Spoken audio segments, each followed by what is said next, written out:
1400 வருஷத்துக்கு முன்னாடியே சயின்ஸ் இல்லாத காலத்தில் குர்ஆனில் இதை எப்படி சொன்னாங்கன்னு தெரியுமா? நாம் இப்போ சயின்ஸில் பெரிய கண்டுபிடிப்புன்னு சொல்கிற பல விஷயங்கள் குர்ஆனில் ஏற்கனவே சொல்லப்பட்டிருக்கு.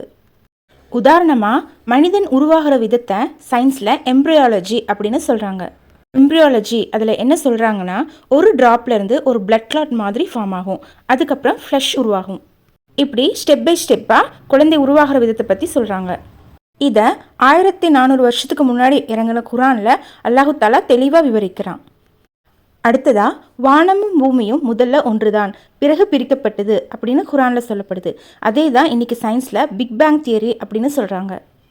இப்போ கண்டுபிடிக்கப்பட்ட இந்த பிக் பேங் தியரியை அல்லாஹு தாலா 1400 வருஷங்களுக்கு முன்னாடியே நம்மளுக்கு குர்ஆனில் விவரமாக சொல்லிட்டான். அடுத்ததா, கடல் நடுவில் இருக்கிற தடுப்பை பற்றி குர்ஆனில் சொல்லப்பட்டிருக்கு.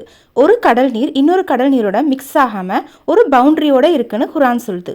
அதே தான் இப்போ சயின்ஸில் கண்டுபிடிக்கப்பட்டிருக்கு.